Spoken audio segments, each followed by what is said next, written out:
So, Lord Brahma is praying. He's offering his prayers.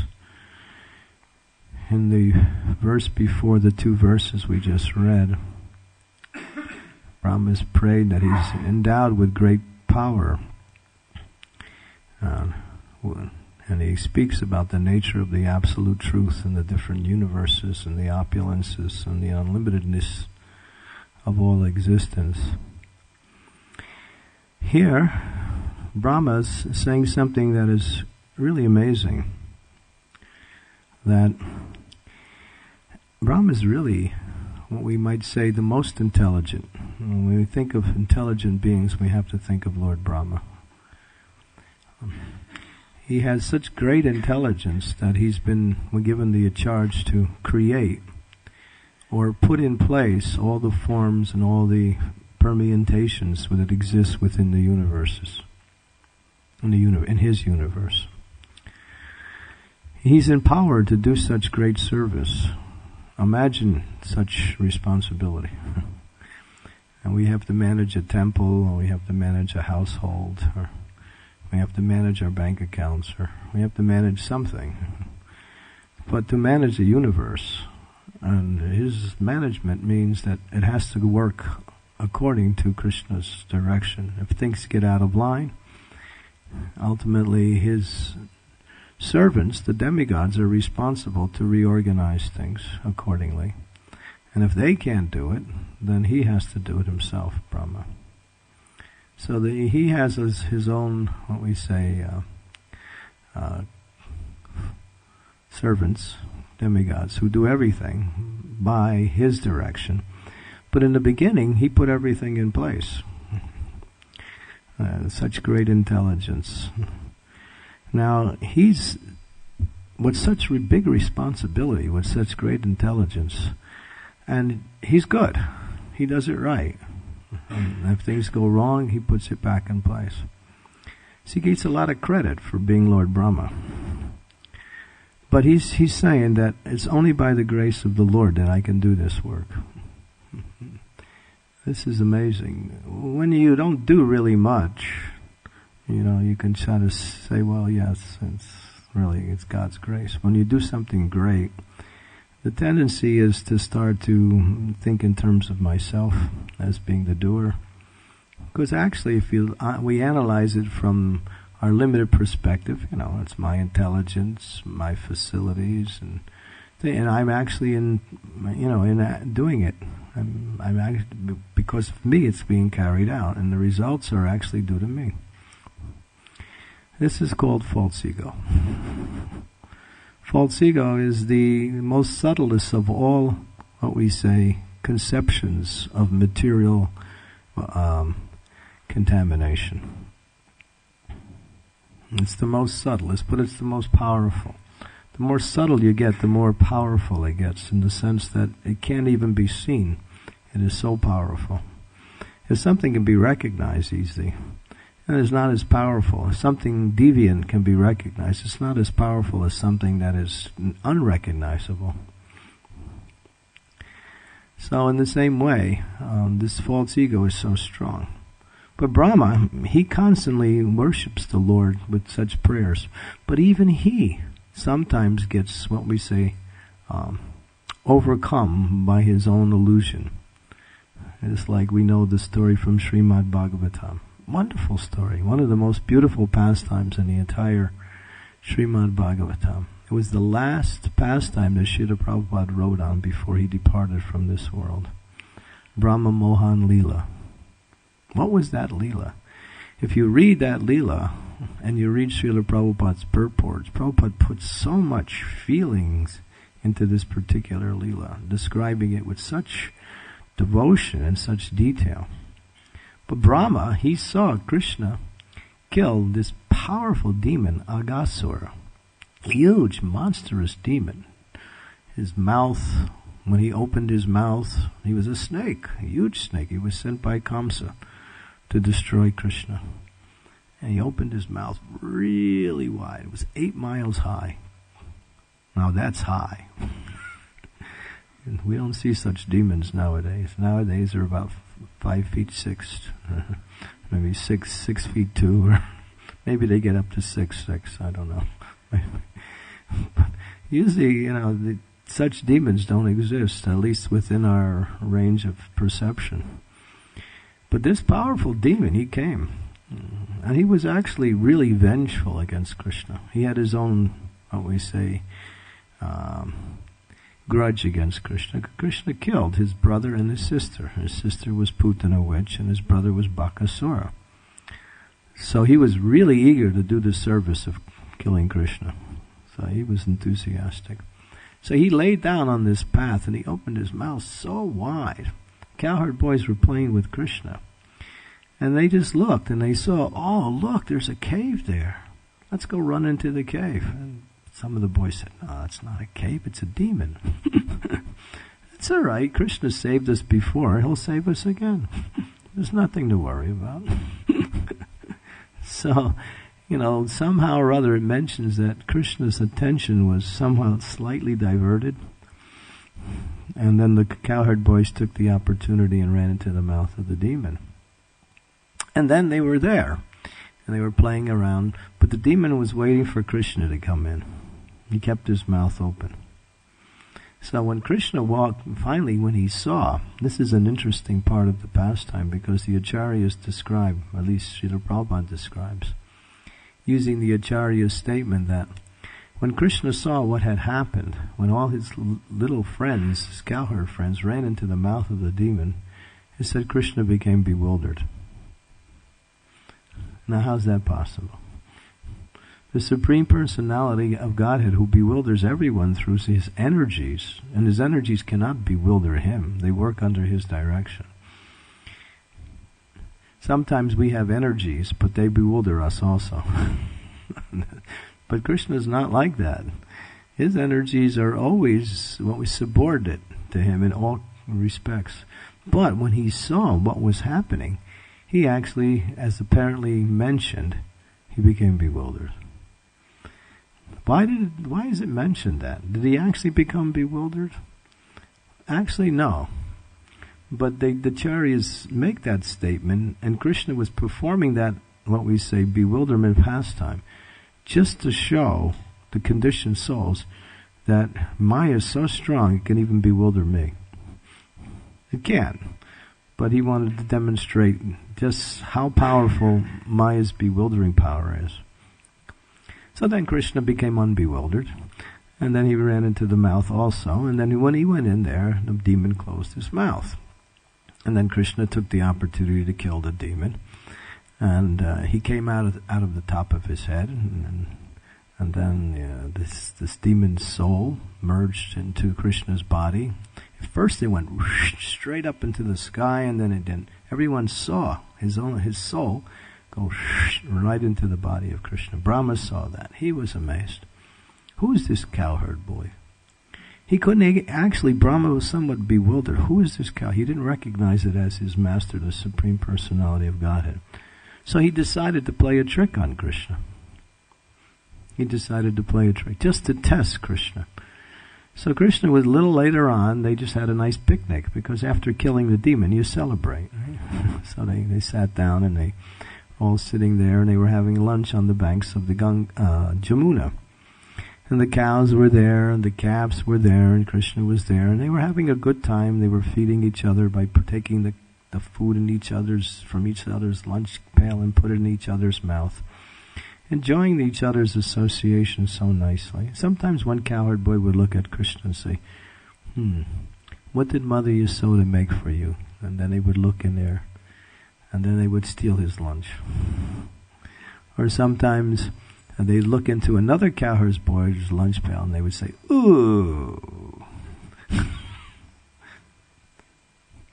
that's not so nice.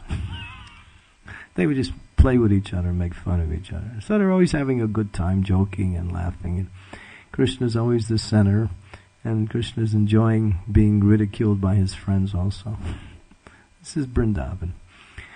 And so after some time, the cows went away. So Krishna said, I'll be right back, I'll go get the cows. So the calves and the boys were still there, and Brahma took the opportunity, using his mystic power, he stole those calves and boys and put them in a cave nearby. And Krishna came back, and immediately he could understand this is the work of Brahma. What a rascal. Who does he think he is, anyway? So Krishna took the opportunity to expand himself, and this is the most amazing explanation within the scriptures, that he expanded himself exactly as each and every cowherd boy, down to the detail of their personality, their speech tones, their dress, everything, the way they do things. You know, each person has a personality, and Krishna replicated that personality perfectly. And he did that with the calves too. So, and then everything was apparently the way it was before Brahma had done his act. Then Brahma came back, and he looked, and he saw. He said, what is this? But it took him a year to get there. It was actually a year's time within the calculation of Brahma's. It was 1 moment by Brahma, but it was 1 year by regular calculation of time. And during that year, Krishna did the most amazing things. He wanted to just take care of other business. When Krishna does something, he usually accomplishes many things in one act. So he was thinking, because when the cowherd boys would come home to their mothers, which they did every day after playing, now these cowherd boys were Krishna. They weren't the same cowherd boy.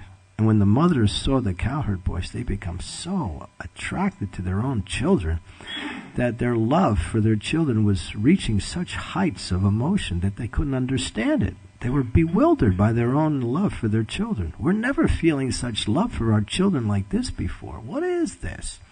They were so attracted. But actually, each boy was actually Krishna. So actually their love was actually for Krishna. And then the calves, when the cows would see the calves, and it's explained that the cowherd men were taking care of the calves in the cows in the pasture. The calves were in a different place. But as soon as the cows saw their calves, they ran full speed. It said they galloped. Now cows don't gallop. Horses gallop, but cows don't gallop. They run. They're nice. They're a little more graceful than very cows. They can't run fast because they have these big bodies. But they were galloping. And their milk bags, which are so full of milk, were actually dripping milk on the pasturing grounds of Vrindavan, that the whole field was becoming muddied by the milk. Because the love for the cow, for the calf, is its milk. It expresses it that way. Same with a mother for her child. She expresses her love in the same way. So, when the cowherd men were becoming, what's happening to the cows? We never saw the cows like this before. They see their calves every day, more than once a day. That was amazing. So this went on for a whole year, and whole Vrindavan was just electrified by such devotion that it had never experienced before. And Krishna told the cowherd families, he said, this is a good year for marriage. There's many young gopis that are waiting already in line for husbands. And usually they get married to the cowherd boys. But because each of the cowherd boys was Krishna, Krishna fulfilled their desire by getting them married to himself in the form of a particular cowherd boy. So Krishna did that. And this went on for a whole year. And the mood of Vrindavan was so, exhilarated, electrified with such devotion that is never experienced previously. Now Balaram, he was looking, he was thinking, what's going on here? I never saw anything like this. Is this some mystic yogini? She's coming to Vrindavan and is creating a spell? Jai Sri Radha Gokulananda ki jai. Sitaram Lakshman Hanuman ji ki jai. Shri Shri Gaurnitai ki jai.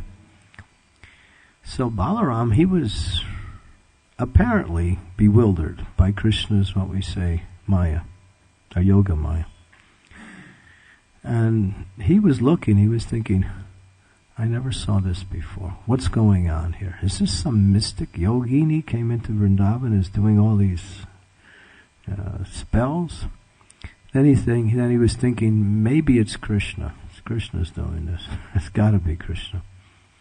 Because when the calves and cowherd boys were taken by Brahma, what happened was that Balaram's birthday, that's actually Balaram's birthday.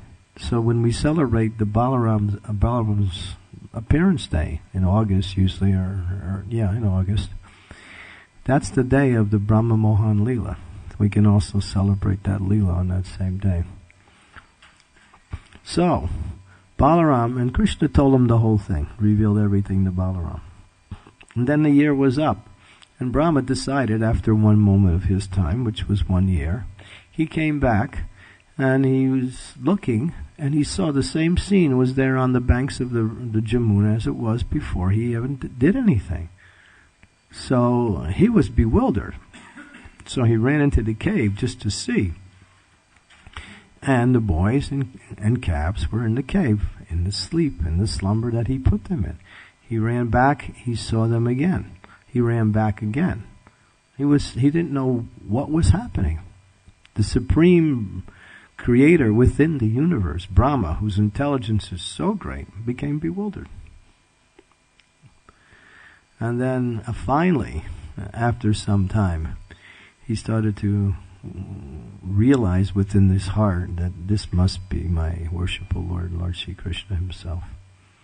And then finally he surrendered to Krishna and revealed his foolishness, that I didn't know who you were, I actually did all this.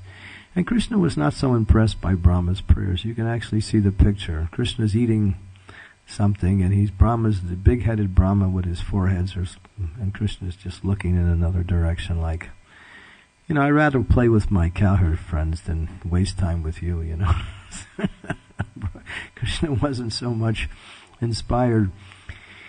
So Brahma finally said the right thing, and finally Krishna responded. He said, my dear Lord, I'm so proud, I'm so arrogant, I have such a big position. Therefore, I committed this great offense. How can I overcome this? Please give me the opportunity. And the Lord actually gave him a benediction. He said, in my next Leela, when I appear in Navadvip Dham, you will also appear there, but you will be born in a Mohammedan family, and you will be considered to be an outcast. So he took his birth as Srila Haridas Thakur. That was Lord Brahma's next birth. And we know from that birth that his humility was the perfection of humility. So Brahma wanted that position just to worship the Lord in humble devotional service. Because playing the role of Lord Brahma, creating big universes, and doing such big service, it's really hard to become humble. Although he recognizes the supremacy of the Lord, to actually become utterly humbled and dependent on the Lord, he wanted this opportunity to be in a less fortunate material situation, and therefore get the mercy of the Lord completely. So here, he's praying, I'm empowered by the grace of the Lord to create the universe. But still, he makes these mistakes. Although he knows, even in our own day-to-day life, we know that everything depends on Krishna, but we don't always know it. Sometimes we forget.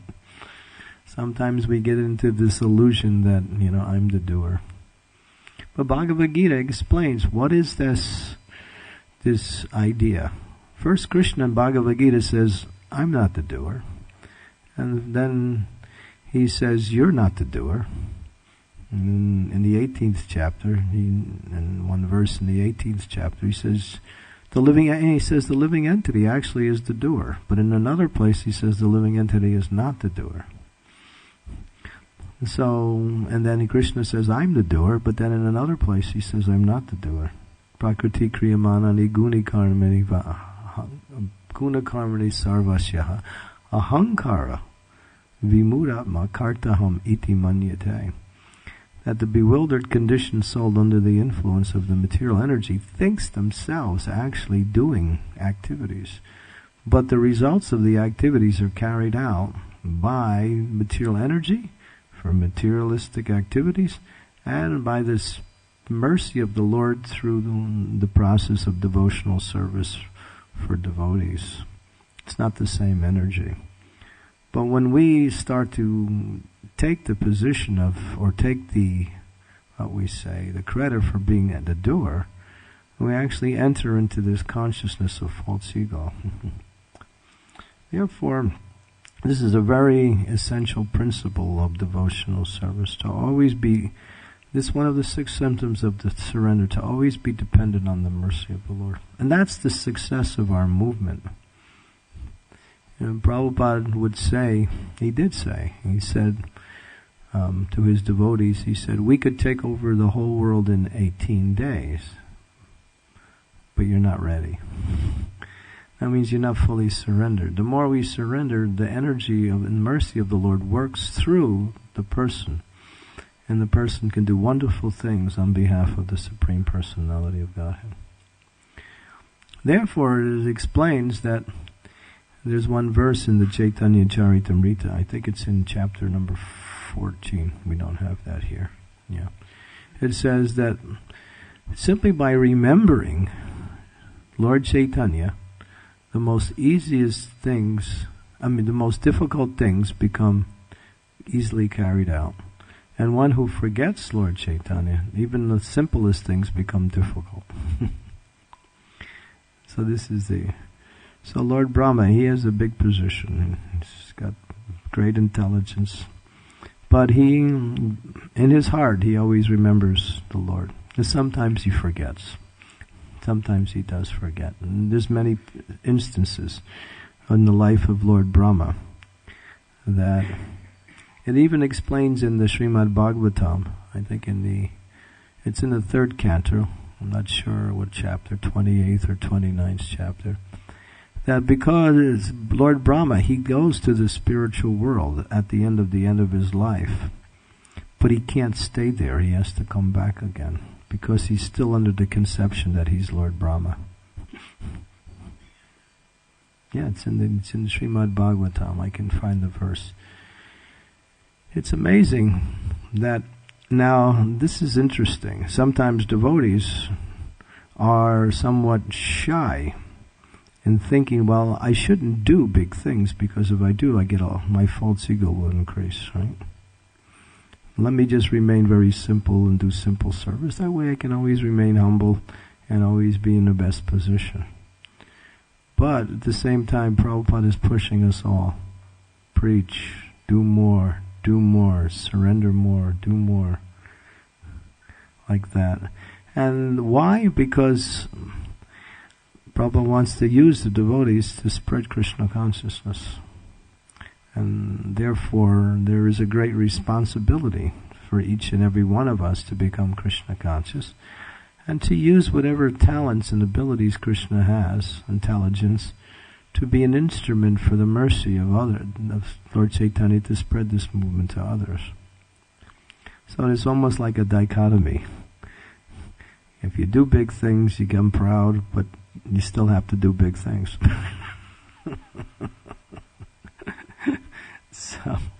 But therefore a devotee always remembers one's position and always is dependent on the mercy of the Lord in all situations. Because the mercy of the Lord is actually the success in devotional service. I mentioned it yesterday in class how Mother Yasoda, although a pure, unalloyed lover of Krishna with no material, not even a slight consideration of material contamination, she couldn't catch Krishna until Krishna decided to be caught. Only when Krishna actually decided to be caught could she catch him. Otherwise she was unable to do it. And then, even when she caught him, she couldn't tie him up until Krishna agreed to be tied up. So, Prabhupada makes this point throughout the scripture so many ways, and he emphasizes so much that The mercy of the Lord is the success in devotional service. Therefore, what is the devotee's main mood? Is always begging, praying for the mercy of the Lord. That is our success in Krishna consciousness. Always praying for the mercy of the Lord. Always praying for the mercy of the spiritual master, which is the mercy of the Lord coming through the spiritual master.